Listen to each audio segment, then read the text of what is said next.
Before the world knew flame or fate, before the sanctum raised its gate, a dragon wandered tired and worn through misty skies of silver morn. It searched for peace, a place to lie, beneath the glow of moonlit sky, and in a valley hushed between two gentle hills of twilight green, it bowed its head in softened light and drifted deep to dreams of night. It dreamed of fire burning bright, of honor shining pure and white, of moonlit sacred, calm and true, of secrets old and wonders new. From dragon dreams the whispers grew, a hint of halls the world once knew, where mysteries danced in shadowed air, and magic bloomed in hearts that dared. That was the dawn of what would be, where five fought fate and unity. Their story closed, their watch now done, five voices fading into one. And so I speak across the yore, to those who brave what lies before. O hero born of flame or field, of moonlit craft or truth concealed, step forth, past revealed, come soon, your fate unsealed. For now the sanctum stirs to see what new made legends you will be. The dragon breathes the dream once more, a calling through the ancient door. Hero before the past is through, the tale now waits to open you. Take clues I've left and missed and do. Seek what is hidden, chase what's true. For the sanctum keeps its promise still. In silent halls and moonlit chill, it watches all you choose to do. And it's long been waiting here for you. Episode 5, A Wrinkle in Time. Things have gone astray, but don't worry, there is no longer a delay. We rewind back just a little bit to see what we missed out on last time across the market, the disappearance of Jimbo and Schnurr, and many different things, the intricacies of the lore that is lurked about, all of the things that lead us up to our next adventure. Join us as we take a trip through a wrinkle in time. And we are going to jump back in today in the same scene in which we entered into once before, the grand interior of the chapel, the etched bricks with this bright glowing gray magic of runes, the candle lights that warm this room, softly glowing in each corner, keeping the shadows minimum and at bay.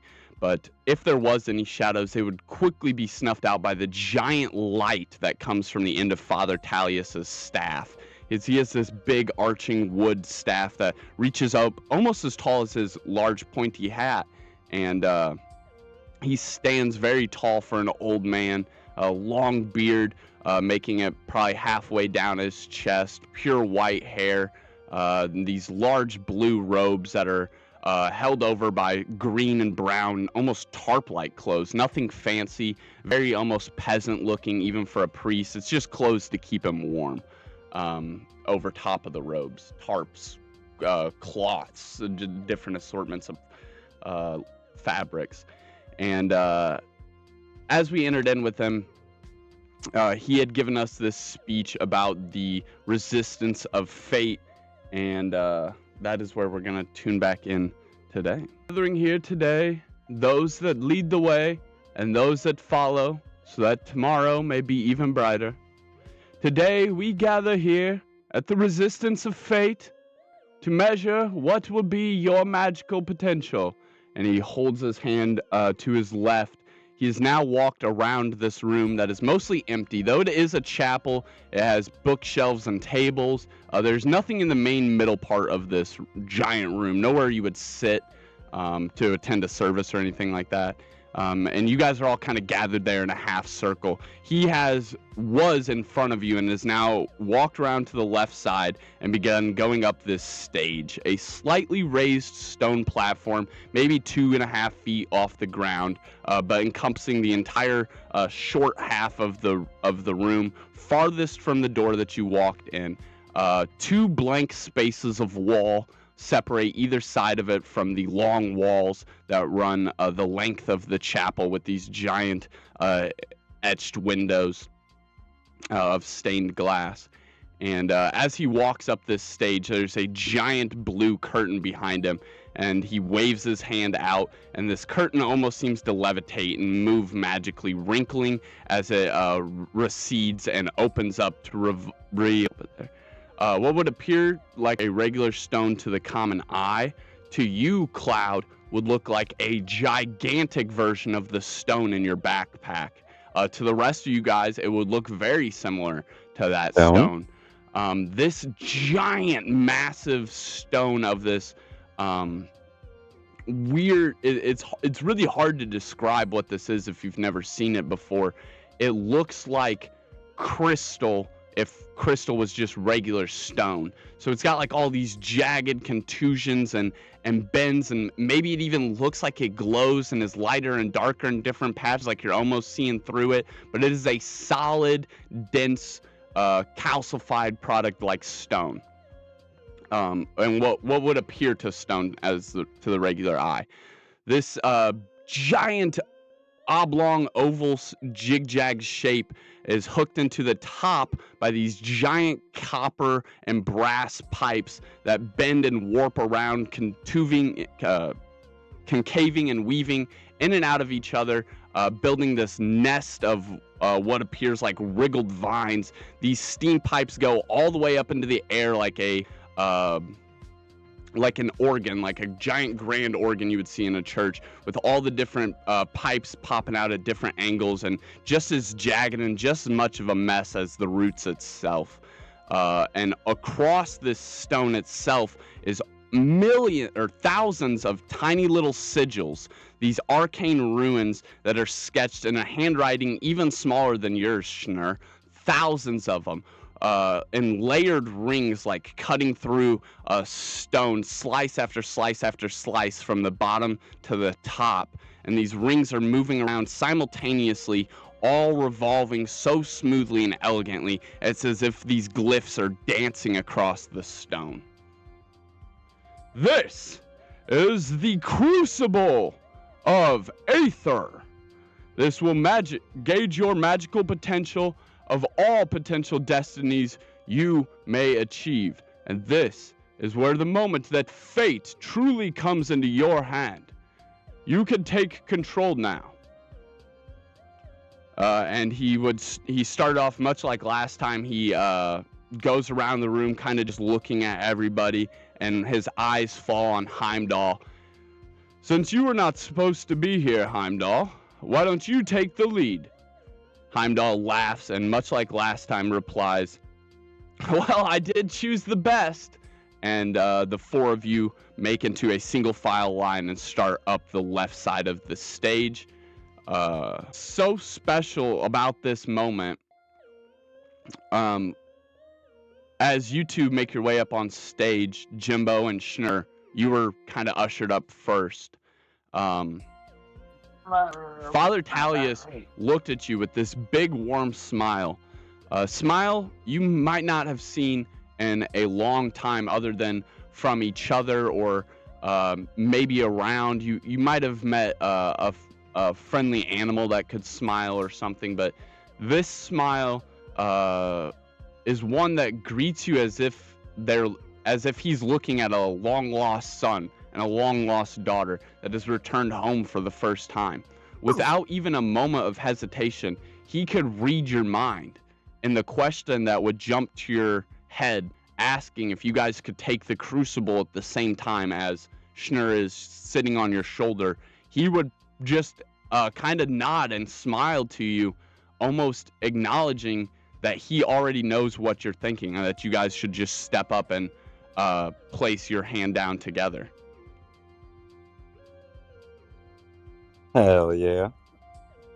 Let's do it. Schnur, you're going to have to roll an assist roll and put all of your destiny into Jimbo's, if you're okay with that. Okay. So basically all of your magic potential will become 0 if he rolls low. Ability to have a magical potential growth system in the future, and instead will directly correlate off of how strong and how much Jimbo attunes.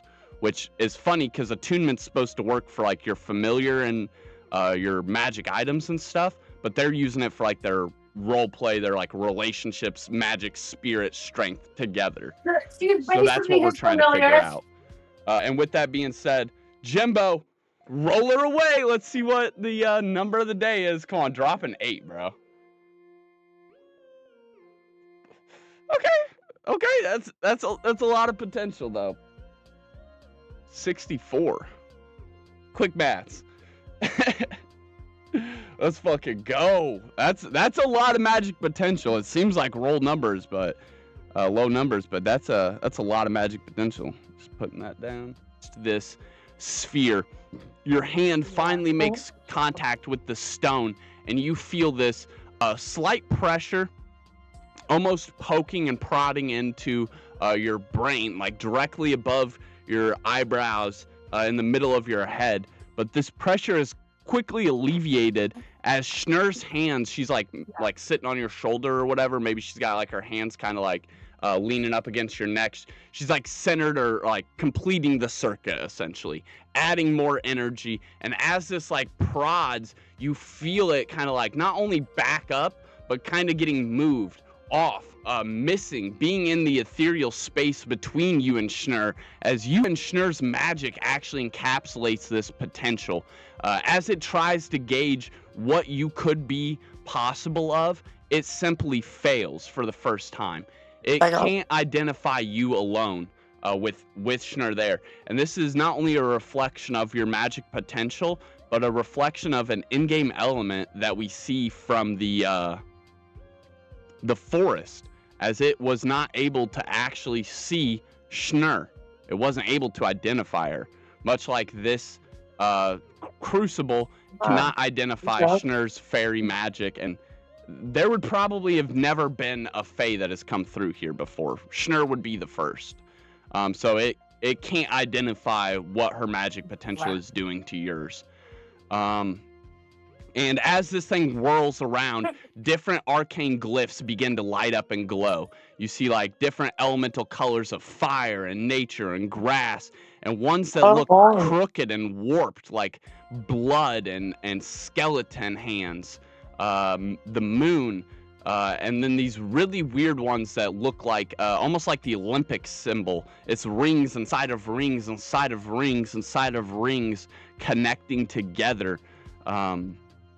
Glowing in magical attunement as they glow brighter and brighter, casting these lights across the room, creating these murals that only you two can see.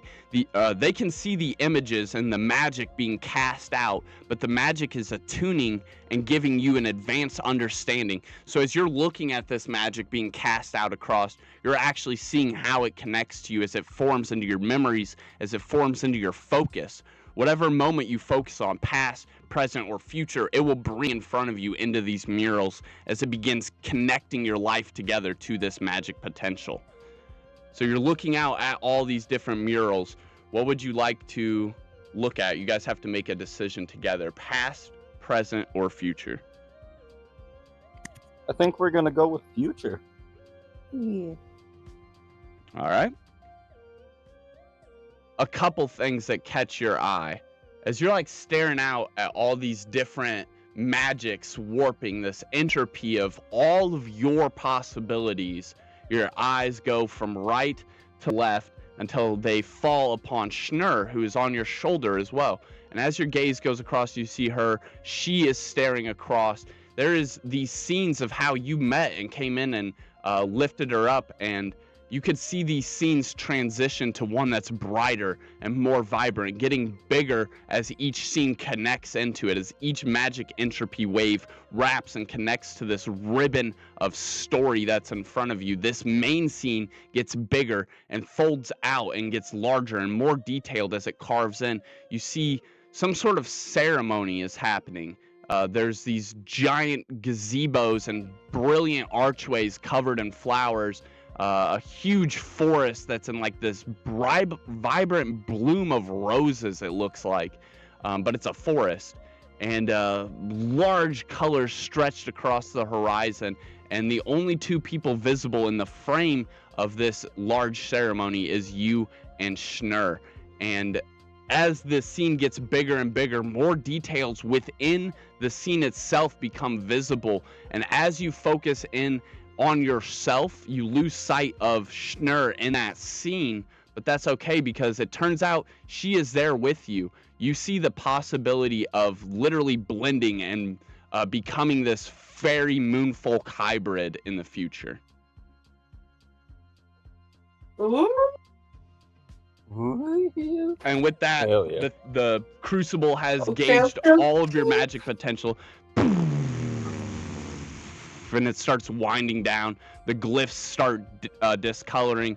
However, as some of the brighter glyphs fade, Jimbo, your attention focuses on some of these darker glyphs. Black glyphs outlined with bold hints of silver. Bending, warping measurements of blood that's like spiraling out of these columns or locked into these chains, and this skeletal hand that appears to be reaching up out of nowhere. And then it powers off. Father Tallius laughs. Well, we've never had anything like that. What is that, some sort of fairy magic? It's pretty intense. I feel like my brain just exploded and split into like at least 4 different parts. I'm a little bit scared, but I like the first part of what I saw. Yeah. Seems like a lot to look forward to and ponder. I have to agree. The second part was rather scary, though. I mean, a little bit of blood and a little bit of bones. That never hurt nothing, right? Nothing wrong with a bug you are. Yeah, it's perfectly healthy. We would next have seen Vero step up, and then Stellaris, both of them getting magically gauged. And then we've seen a couple different people filling in. Like, basically the whole room had then made their way into a single file line. So excited as they seen all these magical energies warping out for the first party that was led here by Heimdall. After him, every single group lined up to go, finally ending with Silith Bloodbloom's party and Draylin and his 2 groupies. But we left out a couple names. Draylin. Yeah, Draylin Bloodbloom. So we had Kaylin Emberforge. She stepped up, and it was the most bright. Like, everybody had different magical experiences when they stepped up to the Aether Forge. But when Kaylin Emberforge stepped up to the Aether Crucible, it was the most bright we had ever seen. It was like she was literally holding every potential fire magic in her hand. It lit up the whole room, even brighter than Father Tallius's. It was extreme levels of heat.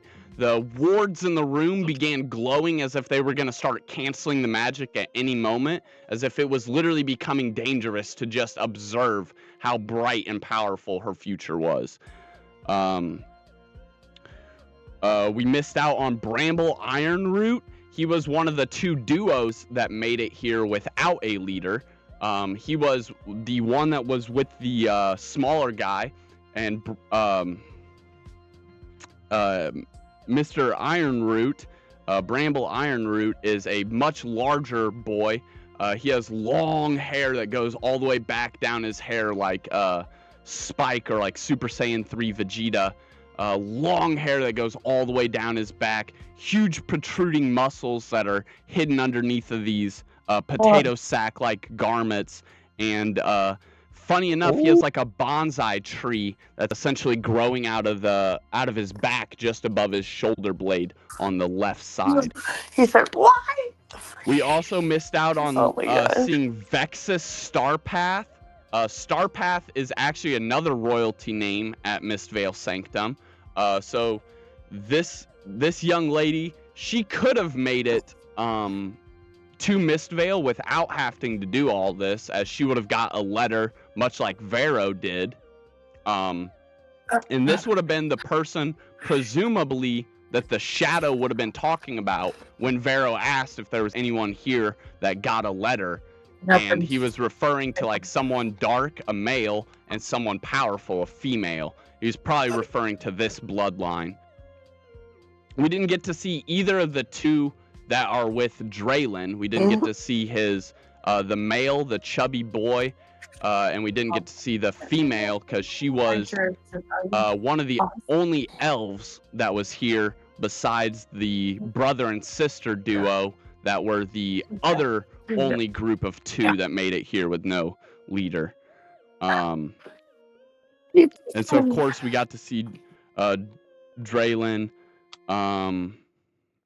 The boy that is with him, that has the chubbier boy that has the battle axe on his back, that is Riven Blackmolt, and he had all these glyphs that would shine and glow for him would be like shadow glyphs and transmutation glyphs and maybe a little bit of like, you might even see some of these magics that as it projects these murals across the room, you would see like something that kind of looks like a werewolf like howling, but then all these like black tendrils start pulling on the maw of the wolf and like essentially trying to rip it apart.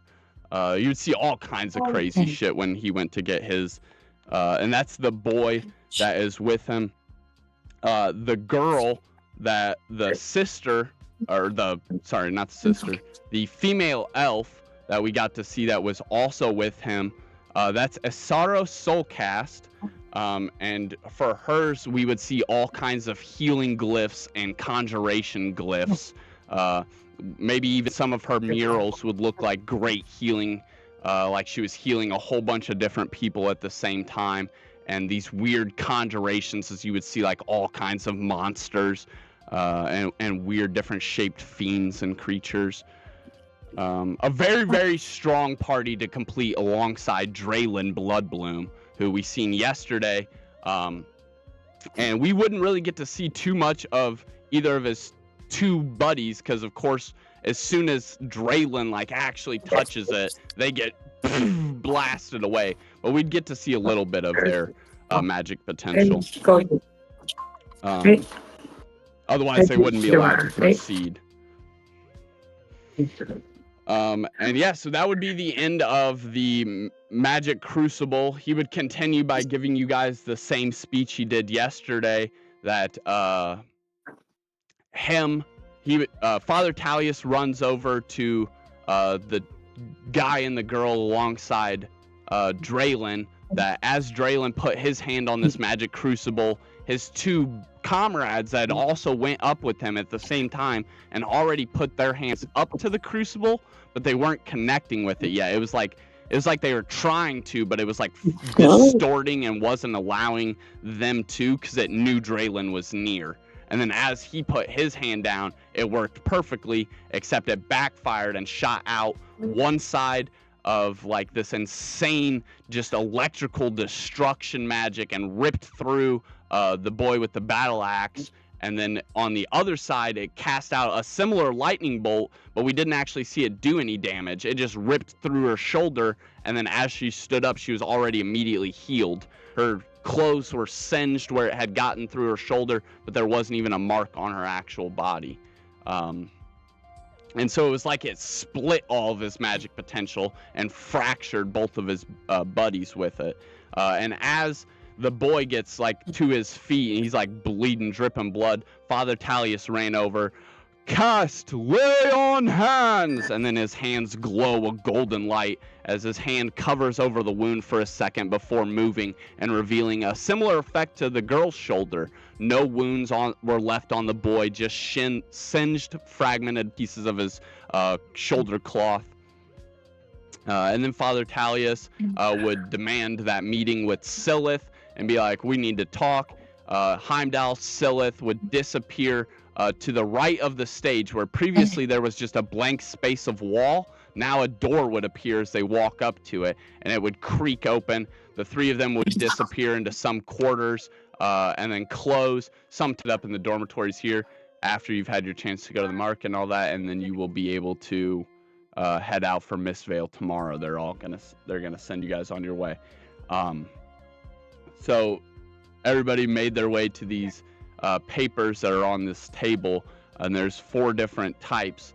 You can get a forgery voucher for like a blacksmith. You can get a market voucher for the stalls and tents that they have along the riverside, kind of like a picker's market. You can get a food voucher if you just need food, and you can get a backpack voucher or a resource voucher, which will essentially work as imagine you're getting a starting backpack. All the items that you would need to fill that, much like you guys got in episode 0, you get another chance to do that and stack up on even more stuff. So you have Will there be opportunity for more vouchers in the future? Or an opportunity to like get some coin to buy stuff? Yeah. The voucher is just a $90 shillings claim. So it just tells me that I can give you whatever you want up until the value of 90 shillings. But this market is basically the line of buildings and tents that's on the left side that runs down the length of the river. So as you come down this hill and you kind of see Ratman's over there, and you're like, we'll come back there. Vero and Solaris continued forward towards this market. A whole bunch of tents and semi-impermanent structures set up, crates and barrels huddled around tables, and different vendors scattered out across. You see selling and hollering and lots of chatter coming from this market. As you guys get closer and closer, you could see the permanent buildings that are in the background kind of surrounding around here as you guys are almost in the downtown area of Riverwood where the square is. It would be just even further in the background here. And you guys are entering up, seeing all these tents kind of spread out in front of you, all of these buildings behind them now kind of coming into view, and seeing your first these are more like permanent structures, much like closer to the church and street that is just littered in these tents. So anything you guys could think of is probably here. It has odds and ends of all kind. You just tell me what you're thinking of, and I will imagine a market vendor that is probably selling it. And you could switch it back to the Roll20 screen now, because we're going to have to roll for this. Something to enhance one of my stats. It would be cool to be a little bit more charismatic, but that doesn't really fit the character. So... magical ring and pants is basically what I'm looking for. Already have a weapon. Maybe some food. I would say I would need a little bit of background on your character, but would your character... So you're wearing this loincloth and a hat. It makes me curious. Has your character ever worn clothes before? Like, was he born like this? You'd have to give me a little backstory before I could think about how the charisma boost would work. But I would say getting into clothes and feeling cleaned up would definitely give you some sort of charisma boost. I would say that Jimbo is, I mean, even given the name, he's not too social and probably isn't used to wearing clothes. So I think that he's just recognizing right now that, like, hey, all these people are wearing shirts and pants and shit. I thought I just had to wear a fucking hat. You know, like, that was considered decent. But we're seeing all these people around. They got their shirts and their pants, you know, maybe a coat. We don't know how cold it is or how warm it might be. I would say it's mid. So I think he's it's just mid-autumn. getting jealous. Yeah, mid-autumn. So yeah, if there's a way to find some pants and a hoodie or something, I think that would do Jimbo pretty well. Jimbo, this same Hilarious. this same vendor has showed me a crocodilian type jacket, which is a little bit too large for me, and perhaps in a man's style that I passed on, but I really liked. But she was offering it to me. So this is something that this vendor is has for their wares, and they may offer it to you. It's still Awesome there sauce. for sale, indeed. I'm gonna have to check that out. So there's for sale. I didn't buy it. I didn't hate it, but it wasn't really what I was looking for. But again, I for sure didn't hate it. That's no joke. So I go up to the vendor, right? Mhm. And I ask how much it may cost. This vendor particularly has what appeared to be a kind of rundown looking tent. However, as it was like kind of slouching and these poles weren't maybe too good, the black fabric was very nice that was wrapped around this tent. This vendor clearly had a very good eye for fabric and material. The rack that essentially hangs out in front of him, in front of his table, where maybe he'd be like keeping money or vouchers that other adventurers have come in and claimed.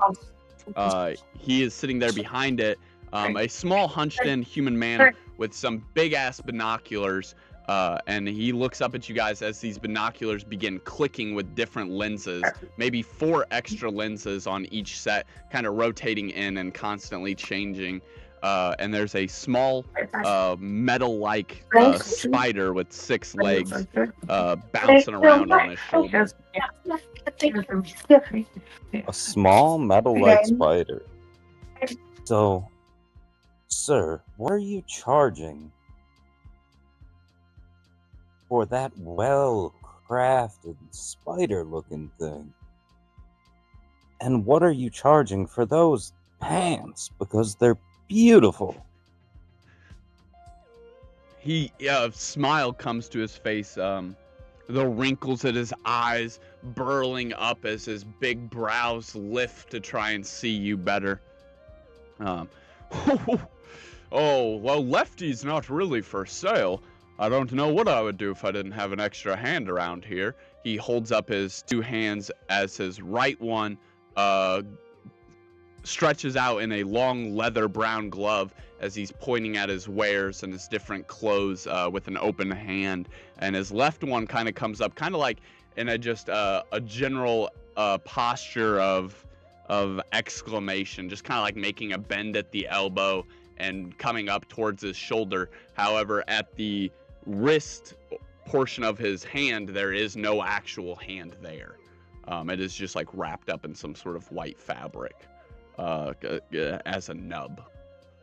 So this living thing actually helps him and operates with him, being like his left hand. This is all kind of like clicking, and then they stop. And he gets a really good look at you. His eyes look enormous through these big bulging lenses. You ain't got no pants. He mutters I ain't got no pants. mutters to himself for a second before leaning back. Oh, quite fine, mighty fine, interesting mystery indeed. Are you with the Adventurers Guild? Are you making your way to Mistvale Sanctum? I don't know much of this Adventurers Guild, but I do believe that's on my way to the Mistvale Sanctum.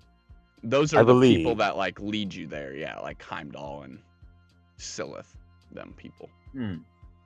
Stand back off. That's so good. That's so good. Well, yes, really I do good. think I am a part of that party. Yeah.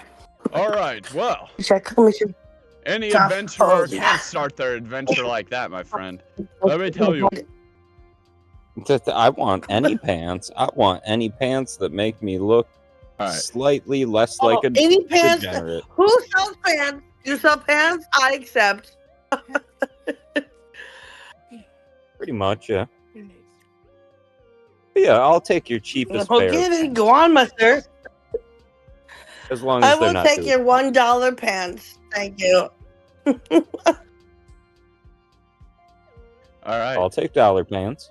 He'll I'm all give for you it. he'll It's give better than you no pants for man. 10 shillings because he Oh, likes heck and heck. your adventure spirit.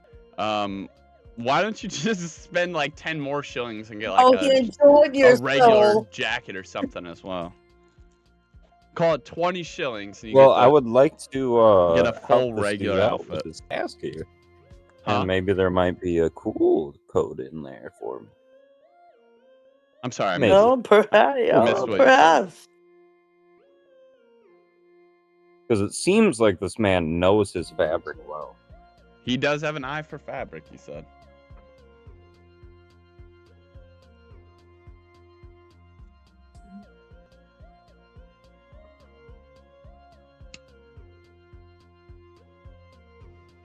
Oh, yes, but I would still love to go on the task.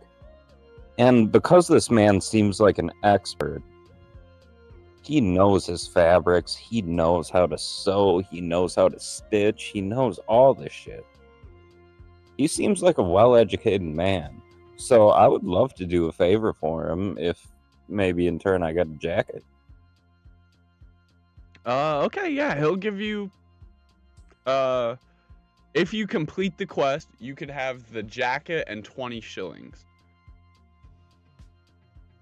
Sounds like a plan, Stan. So,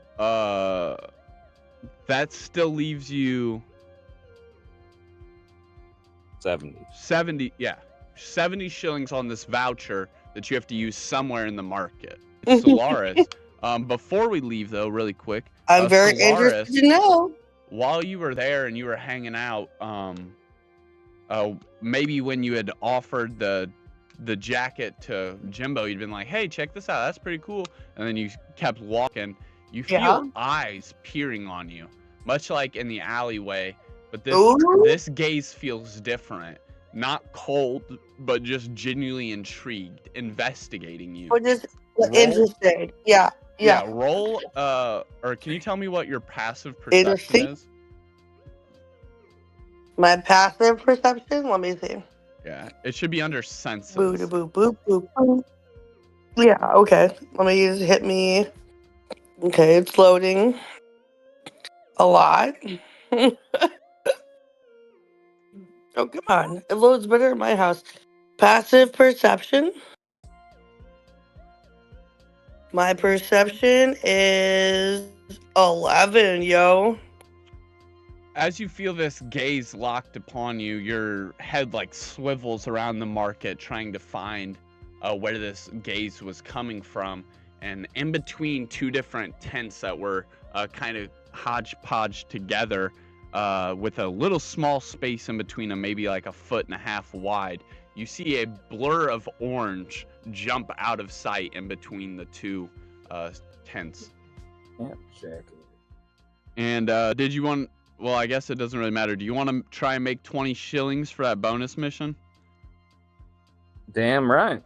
He offers you to play a prank on his old friend Ratman, and basically he gives you a fake wheel of cheese. It's like silicone or something, you can't really tell. It's a fake wheel of cheese. He wants you to go swap it out with one of the wheels of cheese he has there, and bring him back the one you swap it with.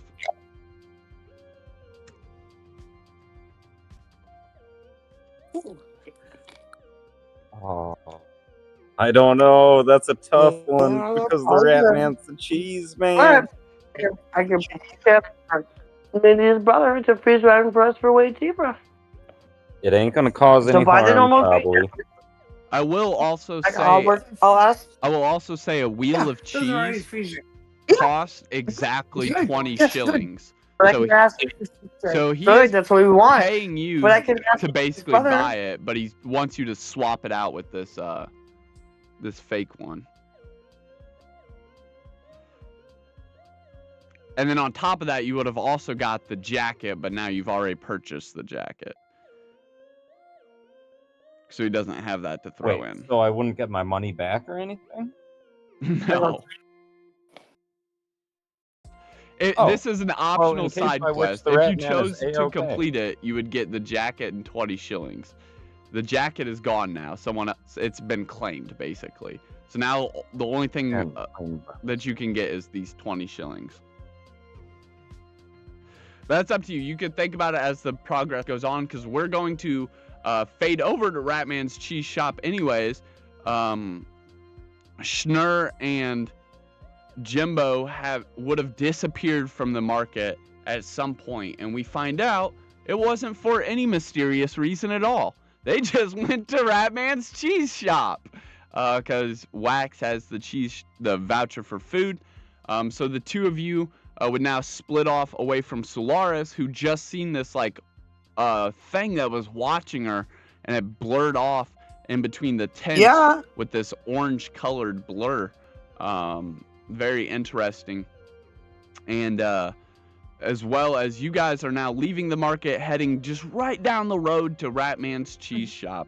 This slanted building featured around a big front porch and a very small actual building itself with large sheds attached to the side of it. And inside, or commonly on the porch, you would see a cheese wheel or a pottery wheel that is spinning around, or sometimes not spinning around. And you would find Ratman there in his rocking chair or on a stool, slapping a thing of cheese down and doing his cheese pottery on the pottery wheel. Oh, he makes faces on cheese now, eh? Yeah, it's always been his thing. He like just slaps A it down on the cheese pottery vase. wheel and makes all kinds of squishing and slurping sounds. Whatever you say, sir. As You're his in hands charge. work up and down this lumpy cheese, making it into something beautiful. And yeah, so that's where you guys would find yourself, Jimbo and Schnurr. I wonder why there's no one around. The lights are on inside for sure. Well, let's go inside then. All right. You and Jimbo make your way up to the door.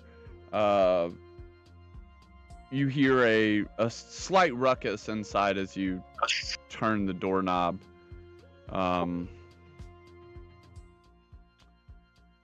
As you open it up, the lights and the wonderful aromas from inside bask out upon your senses.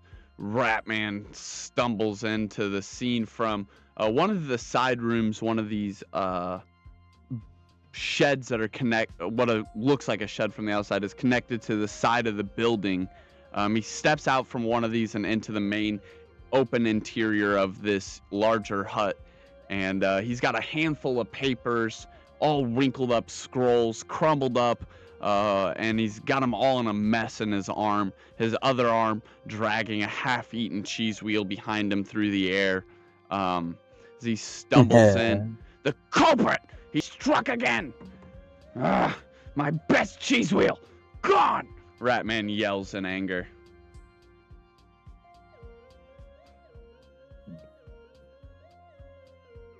What's going on? Bureau is missing out. My best cheese wheel, it was stolen right off its shelf. I thought the sheds were safe, but it seems like a ghost with good taste has struck and haunted my home. Ratman snorts angrily, making his way to the center of the room and throwing a lot of these scrolls down. Still keeping his hand on his cheese wheel, maybe even nibbling on it. And then focusing back on all these papers that seem to keep track of his cheese wheels and how long they're aging for. Totally not chilling with the ghost.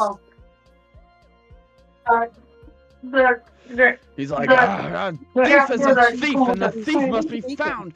But how can there be a thief when there's not a thief around? And he like slams his hands onto his head. You now notice he has somehow finished this entire wheel of cheese without you guys noticing, very sneakily grabbing a bite or two. Even though you've watched him grab a bite or two, he must have been like pocketing a bite like real fast. And now he swings his empty hands through the air, and he goes, "Oh, you cheese lovers! You love cheese, don't you?" Yes. Well, if I go out of business, this whole district will lose cheese. Nobody will have cheese. You won't have cheese. It's being conservative. That's all. You guys think you can help me find this cheese thief? Depends how much cheese you're gonna give me for helping. Is the love of cheese not Wow. enough? I need a sample of every single cheese, and then I'll consider it. All right. I can give you one wedge from every batch that we make in the future. How you gonna get it to me? I don't know. Do you not live around here? Or can you come back and pick You it up? got carrier rats? Carrier? I'm sure we could figure something out. Interesting. You're definitely What could I get for the now? Huh? This is like cheese. What's in it for the now? Because that's like a future. But like cheese. Well, they did get my finest cheese wheel, but funny enough, they left this half wheel behind. I was gonna eat this in a couple moments when you guys left, but I guess you could take this. It's a half wheel of fine cheese, which restores a D20 of health. That's equivalent to a large healing potion. Interesting. So what are you looking for from us, fine sir? Well, I obviously can't leave my shop or the thief might strike again. But if my suspicions are correct, all I have to do is find someone who can follow the trail. Half of a fine cheese wheel, which is the equivalent of a large healing potion. So then you also get to spend your voucher. You would have to find time in this exchange somewhere to try and pull off that other side mission that you have, Jimbo. It seems very apparent that he is not going to leave this hut. Considering all of his good cheeses have already been stolen, he's not going to lose what little he has left, as he said. He's not down, y'all. You can't convince him, apparently. Yeah, so you would He's have been to... very serious about his You'd cheeses. either have to make a stealth check and try it, or go about the side mission. To follow this trail.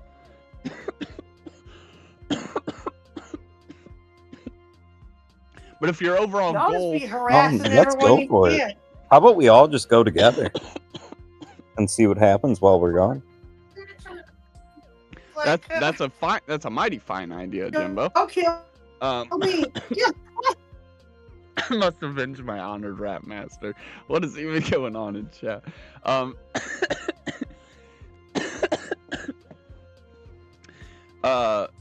And yeah, if you guys watched the last episode, you guys know there might be a reason why Ratman is wary of leaving. Think about the last time we saw Ratman, what had happened to him. He might be wary of that too, so it'd be pretty hard to convince him to leave this hut. But anyways, so would you like to... I'm guessing the reason you'd want to try and stay here and convince him that is to try and steal it. While all this is going on, and while he's so focused on these papers, if you would like to just try and make a stealth check, I'm saying that opportunity is... Like, you could do that. He's, like, concentrating. He's trying to get all of his logs in order. If you guys want to try and do the old swap-a-rooney, you could try. Could I potentially also make a distraction while that's going on? Yeah, you could assist. I also have a question before they do stuff, because it might help them. All right. So what do I roll for that? Just one moment. Okay. Go ahead, Slars. Okay, so my question is, since they weren't here yesterday, and I got like that like little bit of like snippet that I heard these kids talking about Cheese Man about. Like what I could tell them if I heard what I heard, and I could like maybe would that affect like their decision maybe? I yeah, you could. I as a DM, I'm gonna remain neutral on that one. You tell them whatever you think your character Okay. would have told them. Well, do you guys want to hear what I heard? What I heard some of the town's children talking about Cheese Man? Would you guys like to hear? What are you talking about? Yeah, I'm talking to y'all. Yes, yeah. Okay, so For heaven's when we were walking around yesterday at the market when you guys weren't either, we heard like some like crazy like religious zealots who are also racist. Like, no, that's not neither here nor there. But then we also heard some like a couple of like town's children being like, "Let's go. Have you never seen like a rat human hybrid person? Oh, well, he has the cheese. Like he owns the cheese house." And then they were like talking like mad shit about him being like a whole alcoholic and he's not trustworthy. He's a drunken man. He's the rat man. And so like that's it. That's all.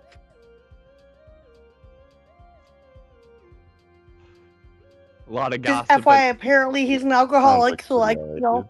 A lot of gossip and drama. He's Yeah, a, well, I a mean, town right. drunk But and I a thought psych. maybe that might that might give you a little. Yeah, he's like a drunken, untrustworthy rat, man. Specifically, what you Just heard is saying. that he got that spot.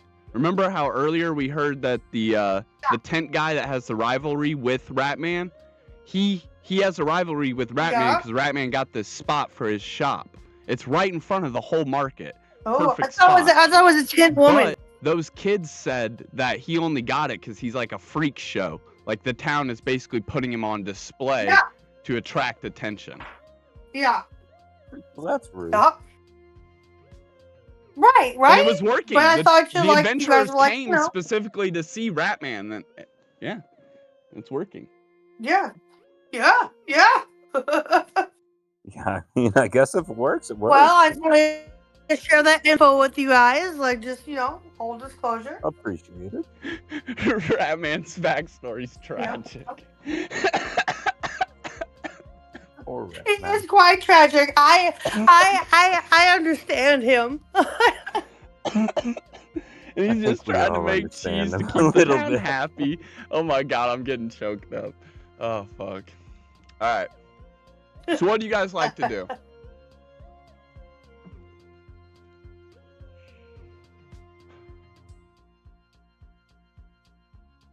We're gonna dip out and try and figure out who stole the cheese and shit. Alright. Or do I create a distraction? There you go. Hold up. Sorry. You're good. So, hold up. I create distraction. You Hold tell me up. first. Wait a minute. You put some soup in it. Alright, so what are we rolling, man? So I'm gonna if be you a would like to distraction. make it, the first thing you have to do is roll a stealth check for whoever is actually going to be the person that attempts this. Let's see how stealthy you are. And Jimbo, if you want to make a distraction, Oh. you would not need to make a stealth check because you are not going to be doing anything stealthy. Do I just get to be obnoxious? Yeah, No. you're basically doing an assist roll. So her stealth Yes, is no 4. problem. I'll help you out with that. So now, now you're both I'm gonna done. roll I'm a done. regular 20. But I'm trying to do Schnur, I'm trying to do if you have sleight of hand, you may use sleight of hand. I'm trying. Do you need text for that, or Yeah, it's actually. 'cause I don't think we were introduced to that mechanic. That you would like. Sleight of hand is just one of the attributes. It's But below wait for my skills. answer, like, wait Or for, below, Okay, so we're yeah, not you have a doing some- dex check. it's where it's Way in down there. skills, sorry. It It says Sleight of sleight of hand, hand. right Plus 2 dex.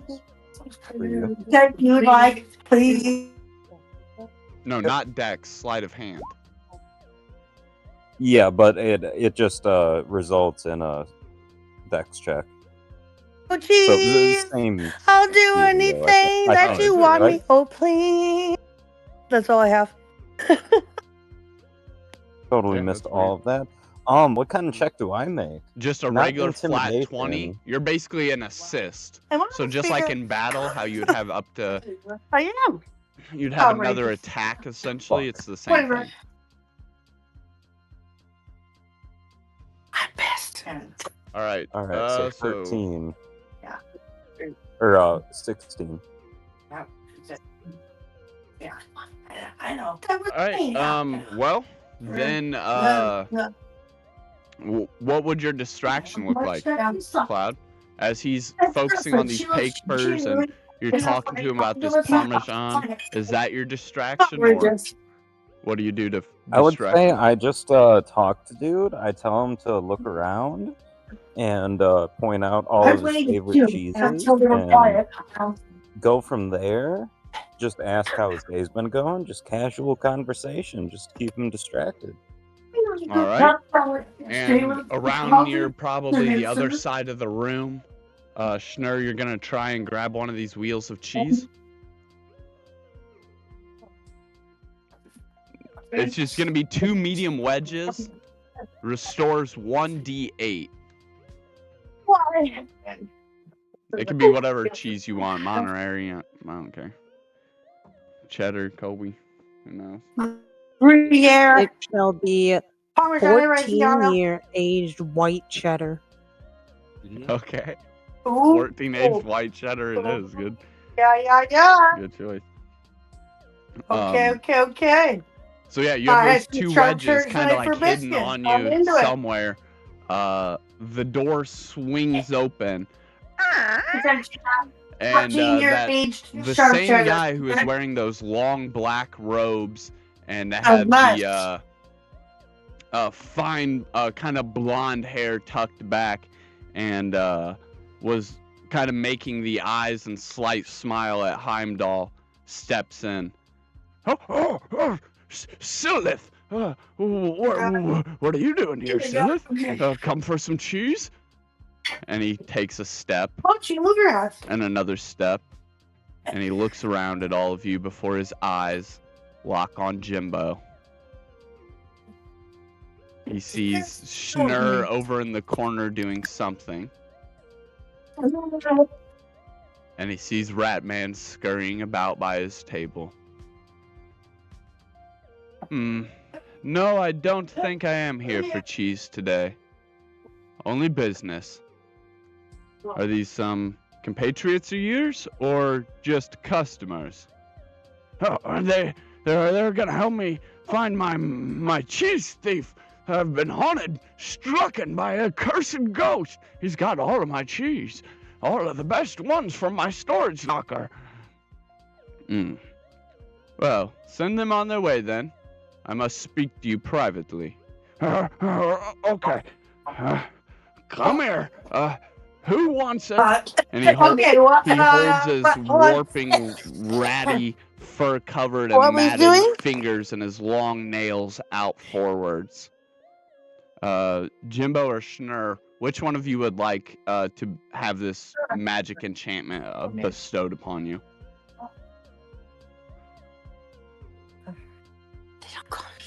Elaborate. That's all the elaboration you get. All right, cool beans. So which one of you was that? That's what we picked.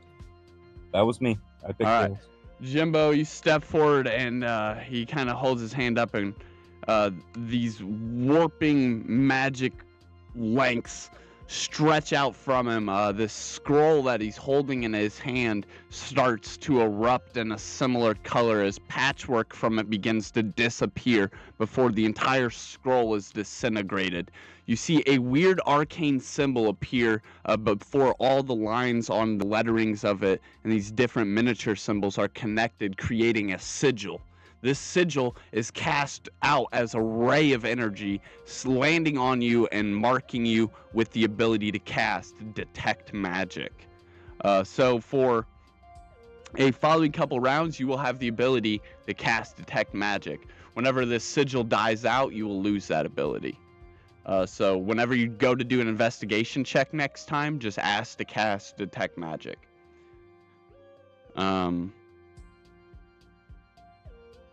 And with that, Ratman kind of points towards a small little mouse-sized hole in the wall, the farthest right side wall of the building, away from the actual tiny sheds themselves.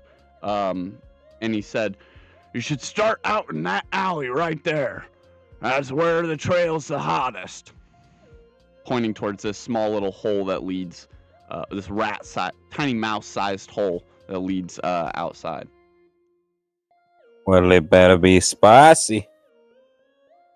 And then you guys can make your way outside and down the stairs. The door behind you close as Silith and Ratman begin to go into whatever business they may have.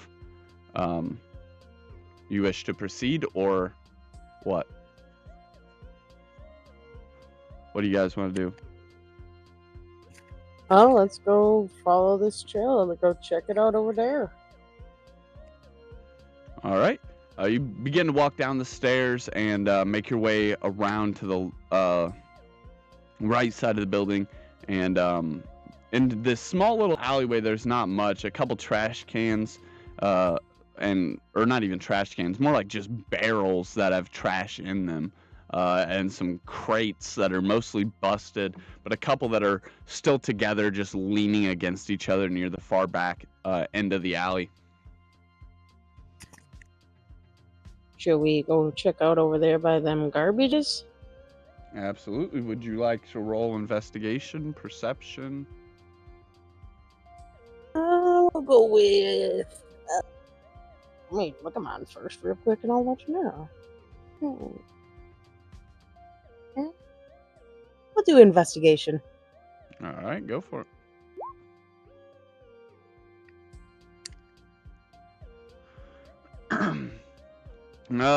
Around the trash cans, you do find evidence, but not the kind of evidence you'd be hopefully looking for. You just find all kinds of crumbs of cheese, big chunks, small chunks, just all kinds of cheese broken down into smaller pieces. It reminds you of similarly to what you did when you broke that bigger chunk down into these wedges. There's some rod pieces that were maybe part of handles for these scoop things that he uses to get the cheese wheels farther back into the storage sheds. And I'd say there's like some of them that are broken, so you might find a couple like rod handles. There might be,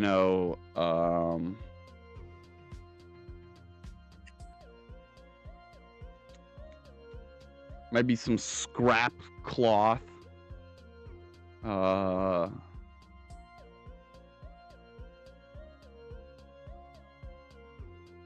that's it. Not very much really interesting in here. About the cheese crumbs. Are they edible? Oh yeah, they're edible. They're fresh. Oh. So can we pick up those cheese crumbs and Yeah. Are any of you guys missing health? Oh no, we've lost no health. Okay. I was just making sure I don't know. No, I just you could eat it and gain a minimal beneficial. I knew everyone was close to max health. I didn't know what exactly it was, but yeah. Giving her a buff or something. Oh my god. I believe before this round ends, you guys should be reminded that sigil will only last a certain amount of rounds. So next in initiative, it's open initiative, so any of you guys can go. But before Schnurr gets another turn, that would be the next round. So I'm just throwing that out there as she finishes what she would like to do. So can we go ahead and use the detect magic thingy? Yeah, Cloud, if you would like to roll an investigation check, but you can change, you can roll a regular 20 and change the modifier to whatever you are most proficient with as far as magic goes. So as your species, you're a moonfolk. I think yours would be wisdom. So would that be multiplicative? Okay, so right here we have. Okay, for example, our last roll was rolling 1d20, and I got a 3. So if I had a 4 in wisdom, would that just be adding it and making it 7 wisdom, or multiplying it and making it 12? It would be adding it. Okay, so that would be 7d20, right? No, you would just roll 1d20, and then you would add whatever your wisdom is. Oh, okay. Oh, okay. So yeah, let's do that. So I got 11. Okay. You see, strangely enough, there's these literally light footprints, like light aurora blue footprints, very, very tiny, almost the same size as Schnurr's. And they are like scattered about, none around the rat hole itself, but as if something had landed around the trash can and started walking around, and then the trail starts to go down the alley, so you would have to continue to progress that way to continue to maintain the detection on them.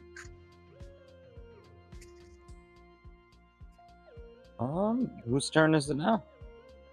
You still Ray's have a turn free to, object interaction, so you could still like just mess with something or pick something up.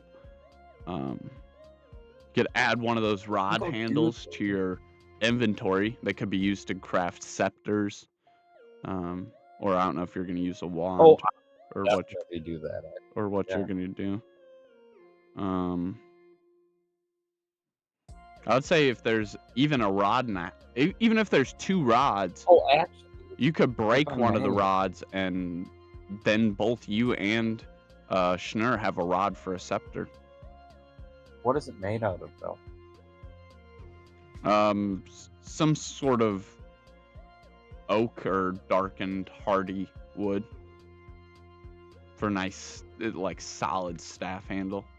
It's to actually be used for these things to like get cheese further back into the storage shed, to, like poke it. And we can always change later, right? Yeah. Like, we can always swap her out. Yeah, you can always create new ones. Yeah, let's go for that, huh?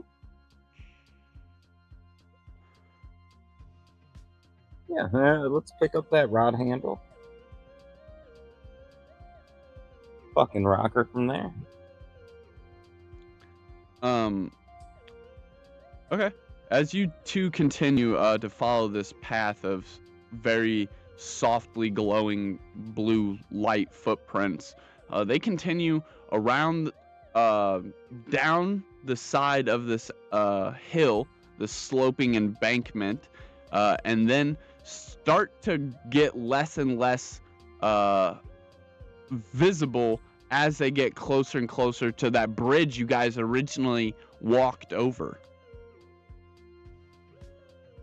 You would have to, it has now been a new round, so you're going to have to roll again for detect magic if you want, but I highly suggest you let Schnurr go first and like investigate the environment, and then use your magical detection to get what's abnormal about it.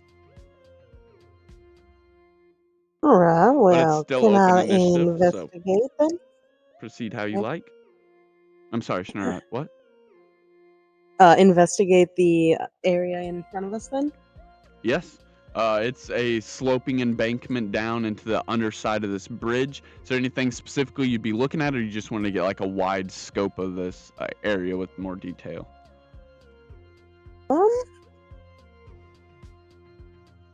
How about under the bridge? All right. Go ahead.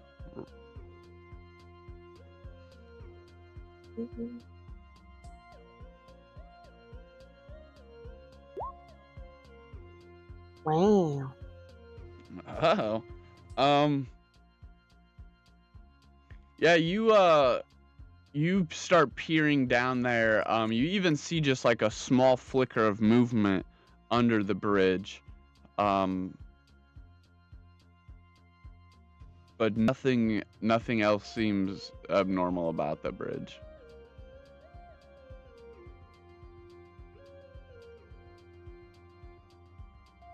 Right.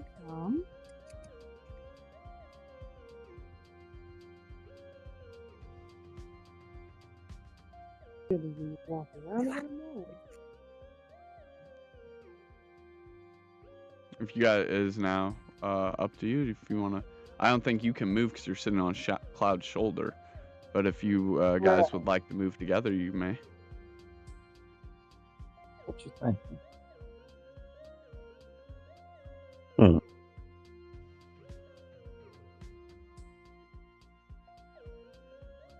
Feel like there's something to that investigation check, but we just didn't roll good for it. I'm gonna do the same thing as my free action. Cast Detect Magic. Yeah. All right, roll regular 20 and add your Wisdom modifier.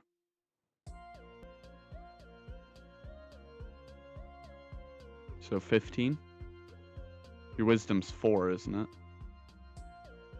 Yes, sir. Your modifier.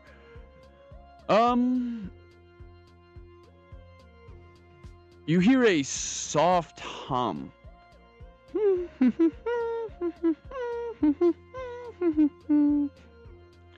And there's a very sweet smell in the air.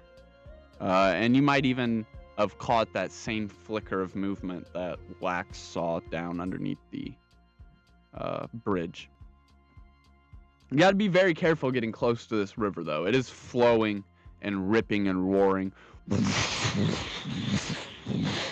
The rapids and whitecaps on top of it are bursting with power and strength. So you'd have to be very careful if you did choose to go down underneath this part of the bridge on the embankment. Because this seems a little suspicious. Roll a regular 20 and then add your Wisdom. Detect Magic. 21. There is something very magical in front of you. Under that bridge, there is a magic very similar to Schnur's magic. And you can also detect there's something there that is not very magical at all either. Something weak with magic.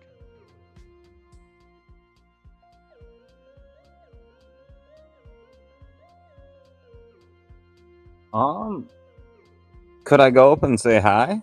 Be like, what's up, y'all? Yeah. All right, let's do that. So yeah, free object interaction plus your bonus action. You could walk basically you can't go in. You don't have a full turn of movement, but you could go basically up to where the shadows begin, where it gets a little darker, and you could be like, yo, what up? And see if there's even more you could see in there. And there is. Yeah, damn right. As you would get closer, you'd be able to see, still using Detect Magic, whatever that thing is with faint magic. As you get closer and closer, you can see it is very low to the ground, and it is moving closer and closer to you, but far away from you at the very bottom of where the river and this rocky riverbank meet. And then that very, very magical thing that feels like Schnur's magic is now, as you get closer, you can tell it is further and further back, kind of up underneath of the bridge, very close to the ground on the hill as it gets up to where the bridge gets flat at. And you get closer and closer, and you yell out, "What's up, homie?" The rhythmic humming kind of stops. You hear, huh? And as a female voice calls back, and then there's some stumbling sounds. You hear maybe a soft thud, and the scuttling of this shape gets closer and closer, and you hear its legs clicking on the ground as a mud crab bursts from the shadows, takes a little snap at you, and then scuttle dashes along the river bank into the water and just keeps scuttling. Heavens.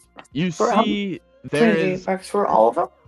not really. one, but multiple wheels of cheese that have been broken off just like you did and hauled here, piled up into a hill. And behind this small You don't mound know. of cheese wedges, there is some little tiny fairy-looking creature, fey-looking creature, kind of trying to do her best to hide, all kind of like balled up.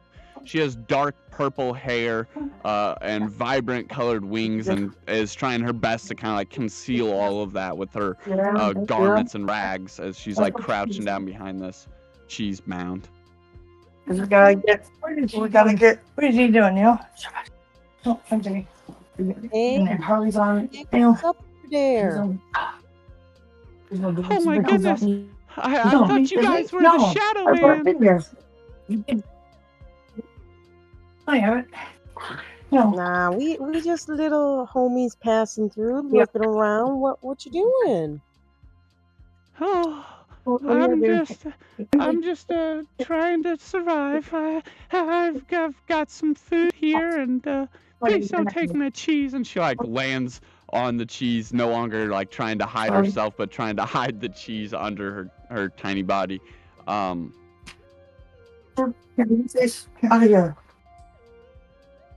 So where'd you get all them cheese wheels from? Cause cheese. Follow her, Will. She's dangerous. Oh my god.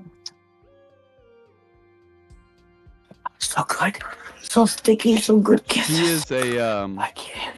Look at him. She's a tiny little thing He loves it. with soft peachin skin and dark and purple hair, covered in rags with these bright, vibrant wings kind of popping out through them. She looks more like a pixie than she does a fae. She is actually what's known as a scentling, which is a magically conjured creature summoned, kind of like a stonekin. However, it is like a spirit that is created with strong magic. By the water? I hate to tell you guys this, but I stole these.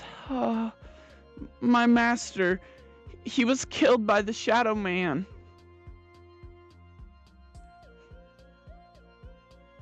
Shadow Man is. I don't know. Is that theft or inheritance?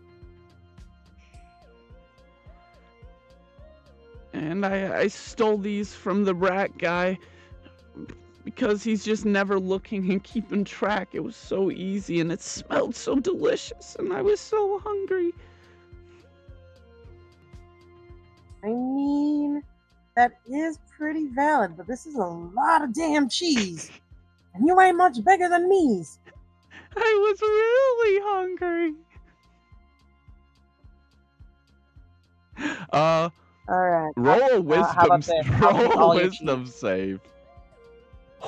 A wisdom save. As her big scentling eyes and this warm smell of cheese is not the warm smell is, or not warm smell, Jesus. The sweet smell is not actually the cheese itself. I'm just imagining you guys would imagine it as cheese.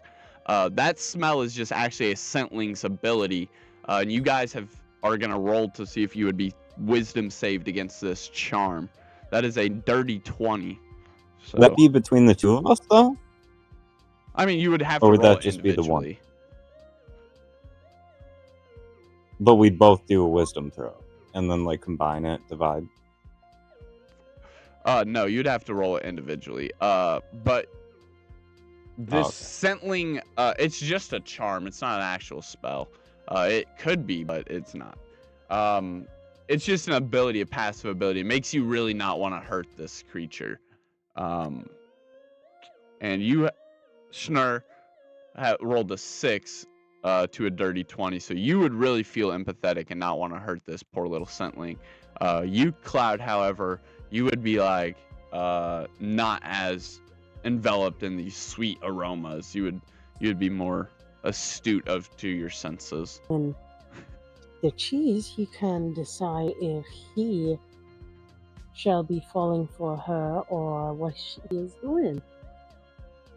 Oh, that's a very good idea. Maybe you try and bring the scentling back to Ratman, see if he falls for the charm. Smart thinking, Schnurr. Well, roleplay it out. Try and convince her. Well, Mrs. Little, I'm sorry, but what was your name? Arthrius. Arthrius? Okay. I was wondering if, we won't turn your ass in for stealing all this cheese if you become our cheese pack meal. We claim half of your cheese here, but you're carrying it for us, homie. And then we're gonna go trick the, Rat Man. You can be our homie if he falls for you. Oh, well, yeah, would I be mean, a it would very be good nice way to to have seduce another the rat homie. protector. I really feel lost with purpose without my wizard.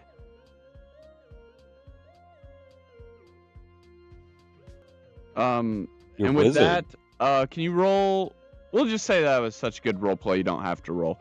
You guys are able to convince her. She'll follow you and Jumbo back down up the embankment. And she'll actually offer you half of this cheese. So you may now put 5 regular medium cheese wedges. Those are the ones that do D8s. And you may put 3 fine cheese wedges. Those are the ones that do D12s. Here, just take half of what I got here, because if this works, it would be so nice to live in a nice warm house instead of out here under this bridge with the Shadow Man lurking around. Have you guys seen the Shadow Man? He's in town, you know. What is the Shadow Man up to? I don't know. I just seen him lurking laid around. He was following that real big armor guy. You know, the one that people were talking about. You know, all those kids died. Oh, what's his name? Heimdall, correct? I think that sounds familiar. What was that? Sorry, I didn't think hear that you. sounds familiar. And the part after that. That was all she said. I just repeated it. Oh, I thought he went missing with... Well, no, he didn't go missing, did he? No, these kids, they didn't go missing, they died. They didn't make it to Mistvale Sanctum. They weren't missing. We for sure we have their bones. Yeah, they're gone. Oh no! They're deceased. They did not make it. They were they were murdered. Yep.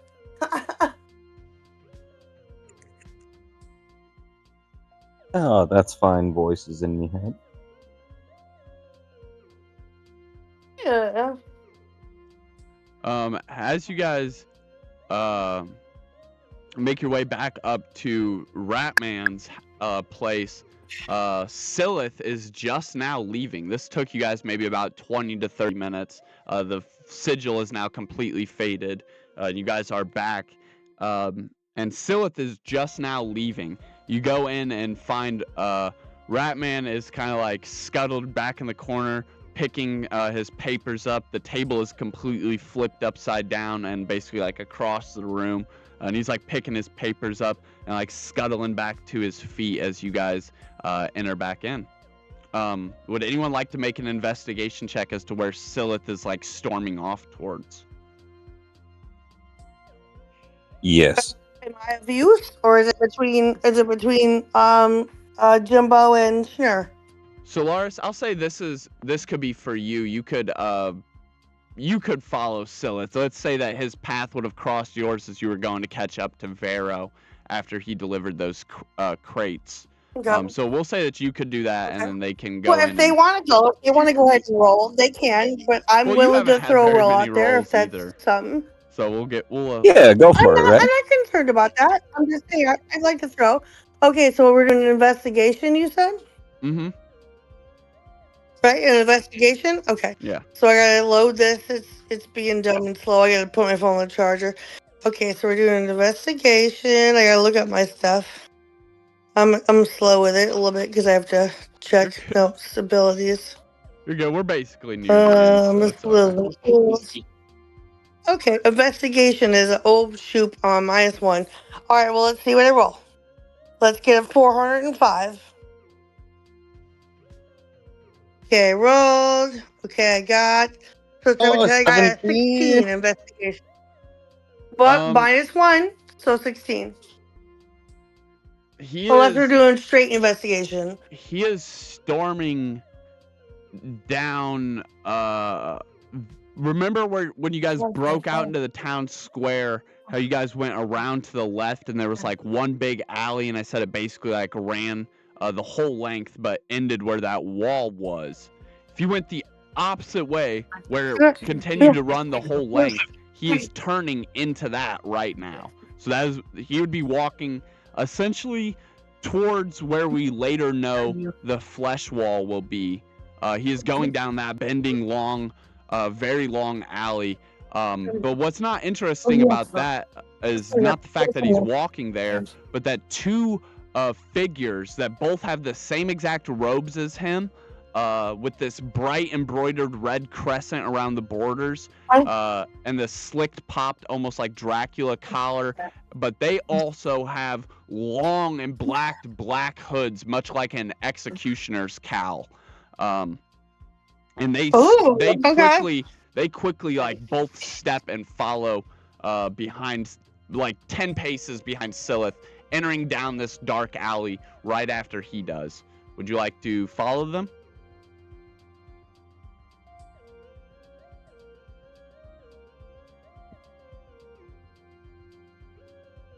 It's up to you guys. No, I'll that's up follow to you you. guys. I don't know. I'm down. That's up to you. You're the It's up only to one that me. sees Oh, this. so I follow him. Okay. Yeah. Let me follow his ass. Yeah. So you make your way very quickly, kind of throwing off these thoughts of that orange cat and darting in between structure to structure of these tents and different semi-impermanent stands and tables as you work your way down, out, and into the main block over there, and then quickly turning into this alley following them. What you will find, though, as soon as you get into this alley, the whole first like crooked bend of it is entirely empty from your perception, and if they were all the way after this bend, they are now beyond your sight. But you could continue to follow them deeper into this alley, or take an investigation check at this starting bend to see maybe if you like hear their footsteps or. This is -1. So okay, I got 6. Okay. You don't hear footsteps. You don't see them. But you're getting a very, very dangerous feeling in your gut. Okay. And if you would like to proceed, you may do so. Do I get what do I have left? Like a free move or like Yeah. what? Yeah, you can just move again. Your bonus action. Well, I guess I'm going to move back to wherever they're coming from. Like if they're coming at me, I like to turn around and go to them. Or if they're running, I like to chase them. Yeah, you're currently following them. You're on their tail. So they Okay, walked I want to and went keep around following this them. bend, and you stopped here to investigate to see if you could like hear them. You don't know if they're Okay, just so standing I'll there keep on the other following. side of the bend or not. Okay, well I'm going to keep following if that's my next move, yeah. All right. And right as you get around this bend to where that long straightaway that you'll be familiar with later, right when you get along that bend, you see these two figures kind of like standing there. One of them kicks one of these barrels over. He was just right here. And you see all of these red linings on his suit on these robes start to fade off, and underneath are these long black robes with that isolate gray that kind of moves around, much like the guy with the skeleton mask had. and they're like just sitting there kind of like kicking. Oh, okay. And we'll pick up right there when we get back to what you investigate from that. Switching back over to Okay, okay, Ratman's okay. hut. You guys walk into this hut having the scentling now with you, desperate to plead this offer with Ratman to let her stay there. She has given you half of her cheese just for helping her get this far. You guys are now past the threshold of Ratman's doors, and you have stepped into his den to find him on the ground, picking his papers up, scrambling to get back to his feet. His table has been flipped over and like tossed across the room.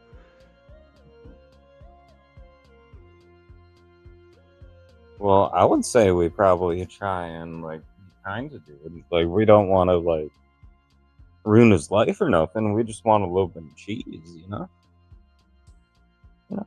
Just a little bit of rations for the road. Y'all be We after don't that really want. cheddar. Huh? It's up to you guys. It's your moment. You step in to see him. Oh, that's what he was saying he was doing. Like he Oh. goes in and he helps pick up the papers. Oh, okay. I didn't hear that part. I thought he was asking. He's like, we don't want to ruin this guy's life, right? Yeah, I was yeah, like, that's yeah. up to you. Okay. Oh, I did not hear that part. All right, yeah, you could go in there and help him get his papers up. You could also make a strength check to help him flip his table over. It is a pretty like big, long table that he would have had multiple things of cheese on, so that he can like look at multiple different ones and compare them side by side. Big. Yeah, large... let's go for it. Let's help him out. All right, roll a strength check, and he'll roll a Hopefully we're strong d6 enough. to assist you, because he only has a maximum of 6 strength, and he's pretty hurt. Dang, he maxed it. He's gonna give everything his little rat Hell bump. yeah. Damn, a dirty 20 from Jimbo. Holy shit, yeah, you two. You might not be looked at as the two strongest, but between the two of you here now, you look like glorified Herculeans, the way you just so easily and effortlessly get this table back upright. And with a loud, audible thud, it sets back down upright. Dust clambers across the room. Some of the floorboards even rattle and jolt. Very, very well done. He is happy. He's like, oh, I thought we were gonna have to pay a fortune for that. Mm-hmm. Hey, but instead of a fortune, you could probably just give a wheel of cheese or two. Oh, yes. I did not think not I'd too ever meet greedy, anyone but- so fascinated with cheese as me. You are truly welcomed here at Ratman's Den anytime. Let me see if I... Free cheese for life. let me see if I got something I can find around here. And he kind of scurries back about into his into one of those shed-like attachments that he's using as these storage houses for large wheels of cheese and just a plethora of cheese. But though they've been kind of skirmished thin, the cupboard has seen better days. It is worn and looking a little empty. He has a little tiny slice tucked away that he keeps under his pillow, and it's wrapped in this really, really old just like cheese paper and fabric on top of that, and then like some old ratty thin leather on top of that, and he almost hands it to you like a ball, but it's like a very, very cubic looking slice of cheese, and it's called ancient cheese. We can't take that from him. I mean, that's your choice, Boo-Boo. I insist. You guys love the cheese. Is what you've been looking for. If you don't take it, the cheese thief will get it. It's only a matter of time. Well, you see, the thing about that. Why doesn't he just eat it? He could just have it, and then he could have a good time. I mean, I know, Schnurr, you would love to have that cheese. But, like, we can't rob the man of his most prized possession, you know? That'd be, that... We can find other cheese, you know? I'm sure the man loves his cheese. Who is that you got there with you? Is that the damn cheese thief? Is that what? My bad. The little scentling is still like floating around in the background somewhere, hanging out. And she's like sniffing the air. She's like, "Ooh, that does smell pretty good, though." I can't be the judge of this one. Oh, well, you guys are too kind. When I first met you and you were telling your tale of looking for this, magic cheese, I thought maybe I could help you because I know about this ancient cheese here, but I wasn't ready to part with it just yet. How about we each take a slice and I'll tell you a little bit of a tale. Maybe it'll help you find this magic cheese. And he pulls out a real tiny little pocket knife and he starts slicing this very cubic cheese slice into thinner slices. One for you, one for Schnurr, one for the Scentling, and one for himself. And he begins to nibble on his little piece. Well, I got this ancient cheese down in some old dwarven ruins. Yeah, is Ray here? No, she's in the alley. Yeah, I'm here. Okay. Oh, okay. I'm not. Okay. Okay. All right. I was about to say the same thing. I was like, don't we all get a little sliver of cheese? But that's all right. Yeah, I like cheese too. I'm not looking for it, but I like it. Y'all can come find me later and give me a little nibble. We'll remember that. We'll not. All right, for sure. Thank you. He continues to nibble his little piece while you guys are like in thought about this offer, and he tells you, yeah, I got this ancient cheese down in those dwarven ruins. And, the dwarves, they knew about all kinds of weird magic us surface dwellers never figured out. If the magic cheese came from somewhere, I would say but it was probably from one of those dwarven ruins. There's all kinds of arctics and relics down in there. And his words become harder and harder to understand as they jumble up as he munches this cheese faster and faster. Would it be rude to teach the homie about cholesterol? I don't think that's. I'm not sure if that's prevalent. I mean, You are the guys trying to eat and get as many cheeses as you want. If you were to teach them about cholesterol, listen to your own wisdom, eh? No, that's the demon on my shoulder. Incorrect. I do not live this way. So you still gotta convince you still have to show Ratman the thief and tell him and stuff and try and get this bargain. Senor Ratman, since you have spun this tale with us now and shared this, may I say, fine cheese with us, we think you should know that this little blur. What the hell is it? Scentling. No, it starts with an S. Yeah, Scentling. Scentling. This little Scentling here. First off, what do you think of her? She chill, right? He's like putting two and two together, and he like looks over at her, and he rolls a 5 to defend his charm. So yeah, she smokes him. He can't be angry at her. He's like, oh, look at her. Oh, so nice. That's a little cheese devil. Why didn't you just ask for some cheese? Yeah. And she's like, oh, I'm sorry. And they exchange thoughts, and maybe they'll continue to tell tales together here. You guys each are gonna get 20 shillings and one more medium wheel of cheese each. And he says, I know I don't got much cheese now, but when you guys come back, I'll make sure I save up one wedge from every single batch we make, and we'll save it for you guys. Oh, hell yeah. Oh, and yeah. and with that, you have completed the quest for Ratman. So I'll put that down in the XP log, and you do have one more opportunity here. You technically need to plant. If you want to complete that side quest, you need to plant the fake cheese wheel, Jimbo. Oh, dude, you never planted it? Fuck. She had to Where do steal I do one, but so? the You other didn't part We was only got you didn't 20 plant minutes. your cheese. Oh. Oh, yeah, Okay. do a switcheroo then. all right. Roll sleight of hand.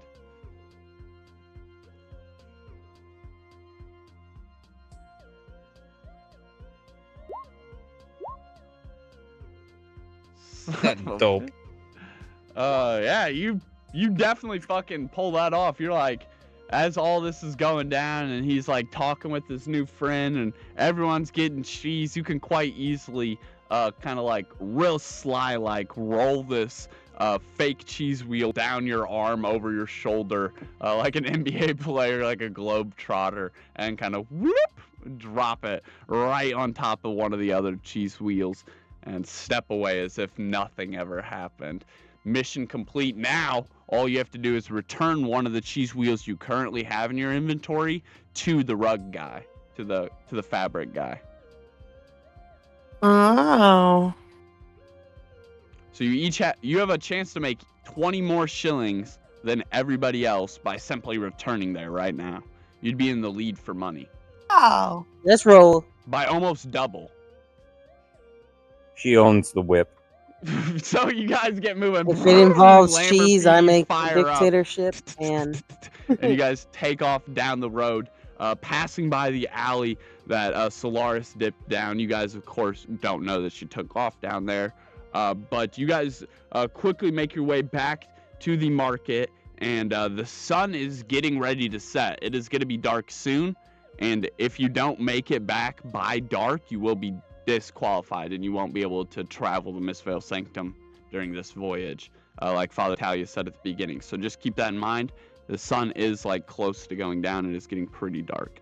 And you guys make your way to the market, and just before you can get there, there is some sort of kerfuffle as there's a group of people that are basically being chased away by Solaris and Vero. It looks like 3 brown fabric-covered hooded figures that have like cardboard signs and a couple different picket pieces for their setup that they had.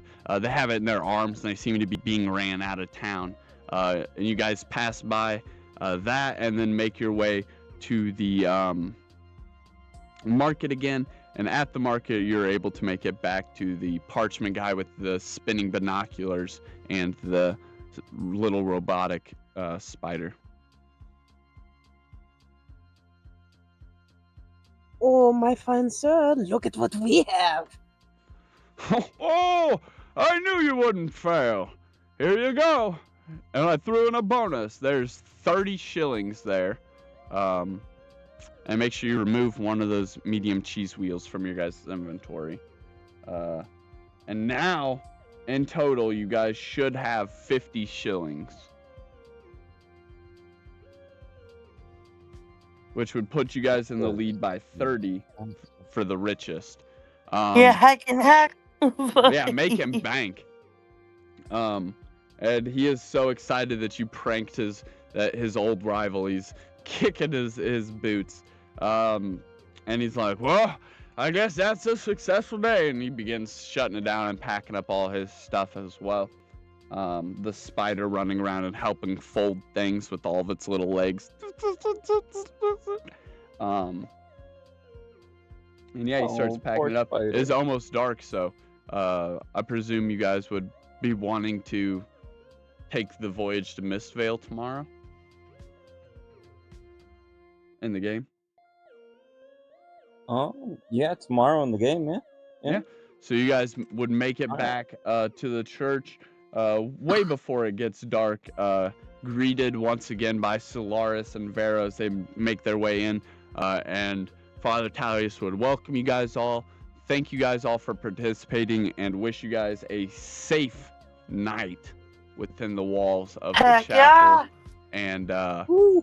with that, we are all going to do our level ups. Solaris, Yeah. standing in this alley, you stumbled around this bend to find these two figures using some sort of disguise, some sort of illusion magic that now fades, revealing that they're underlings of the guy that you know you'll meet later and fight with Vero Okay, so and some next week Draylin. war. Okay.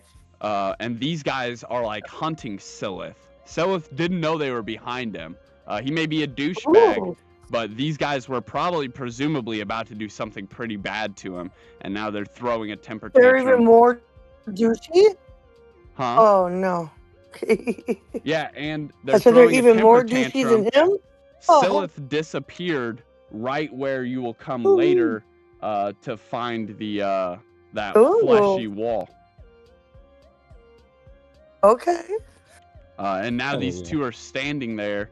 Do you want to take cover and see what they're arguing about?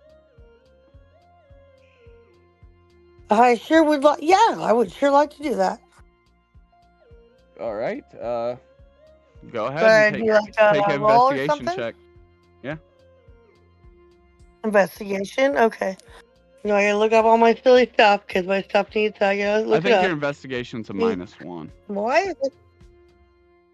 I think it is just one. No, actually, my investigation might be -1. I don't want to. I don't That's what I want said. to. -1. Investigation -1. Yep. Yeah.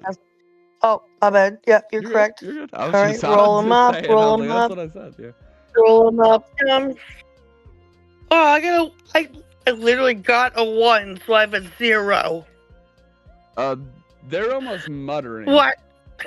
It's really hard to make out what they're saying, even though you're so close. It's if they're speaking in some sort of shadow-like, mystified dialect that's these low hisses and jumbled groans at each other, but you can make out actual words within it. Go ahead and roll stealth now, real quick, before anything else happens. Okay. Yeah, before we go.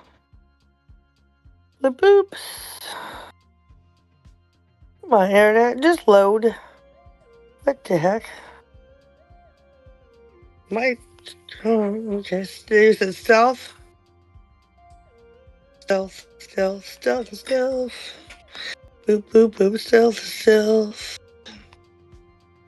going to be a +0, so nothing. And then we're going to roll a bleep bloop. And we're going to go to do here.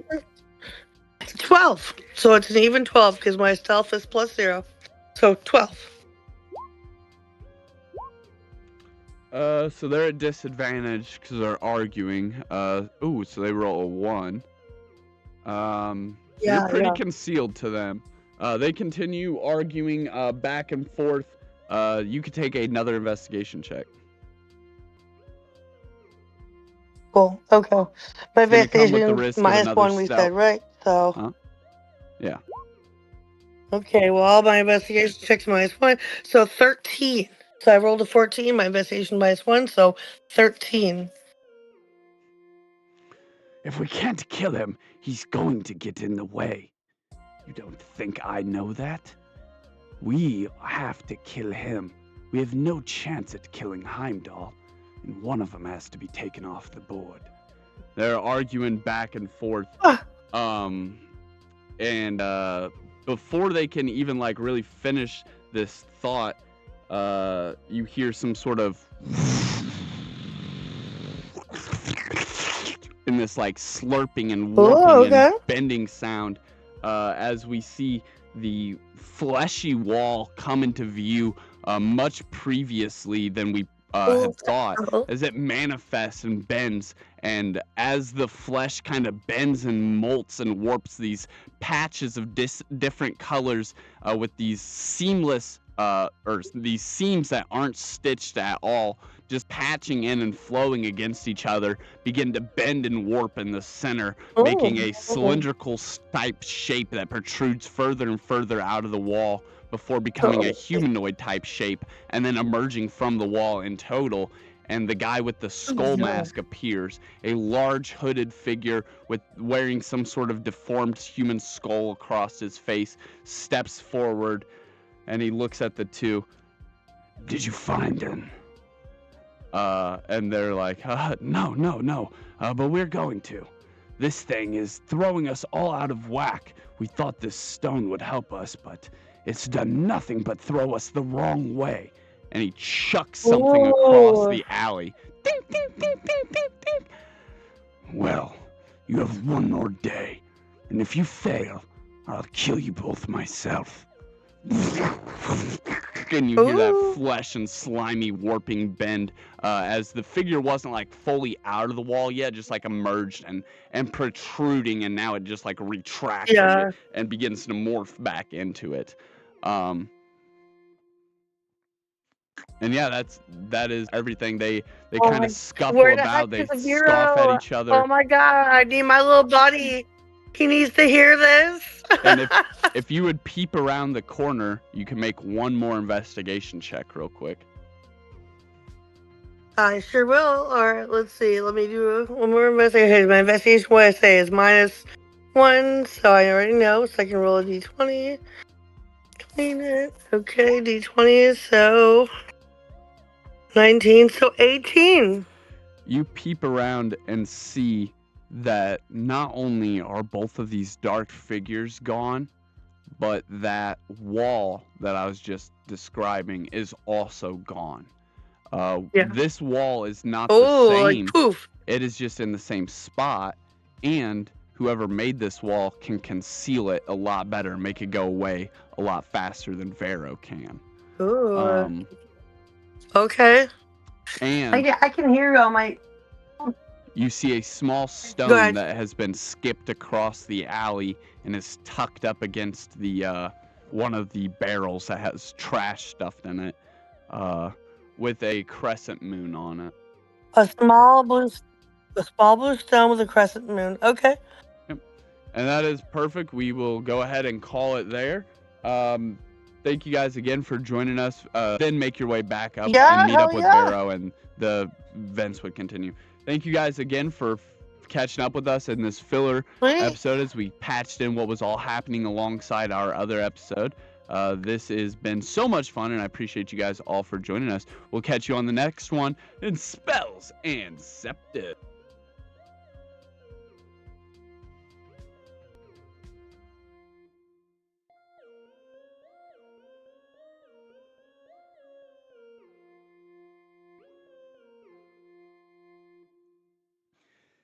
Time does not flow cleanly in Riverwood tonight. We began as Solaris, simply retracing her steps, became something stranger. Threads of memory looping back on themselves. Moments she's lived before, now unfolding with new clarity. In these hidden fractures of time, we finally see what was hidden. Jimbo and Schnurr never vanished into thin air. They slipped into their own side quest, chasing the infamous Riverside cheese thief. Turning to the hunt into mischief, tricks, and laughter, the timeline somehow forgot to show us the first time. We glimpsed Silith Bloodbloom too, not alone but shadowed by a quiet hooded group. Their symbols match the shape of the masked figure Vero will face soon. A whisper of future, conflict bleeding backward into the past. Every revelation in this wrinkle feels less like a discovery and more like a remembering. As the loop tightens, Solaris realizes the truth. These stories didn't change. She did. And whatever force bends Riverwood's hours and echoes is not done yet. The questions grow sharper, the answers draw closer, and when the clock finally clicks into place, midnight waits. Next time on Episode 6, A Duel at Midnight.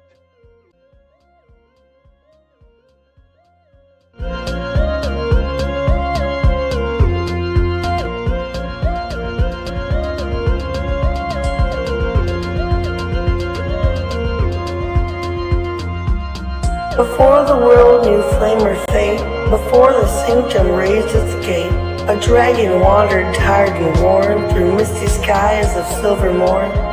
It searched for peace, a place to lie, beneath the glow of moonlit sky, and in a valley hushed between two gentle hills of twilight green, it bowed its head in softened light and drifted deep to dreams of night. It dreamed of fire burning bright, of honor shining pure and white, of moonlit sacred, calm and true, of secrets old and wonders new. From dragon dreams the whispers grew, a hint of halls the world once knew, where mysteries danced in shadowed air, and magic bloomed in hearts that dared. That was the dawn of what would be, where five fought fate and unity. Their story closed, their watch now done, five voices fading into one. And so I speak across the yore, to those who brave what lies before. O hero born of flame or field, of moonlit craft or truth concealed, step forth, past revealed, come soon your fate unsealed. For now the sanctum stirs to see what new made legends you will be. The dragon breathes the dream once more, a calling through the ancient door. Hero before the past is through, the tale now waits to open you. Take clues I've left and missed and do. Seek what is hidden, chase what's true. For the sanctum keeps its promise still. In silent halls and moonlit chill, it watches all you choose to do. And it's long been waiting here for you.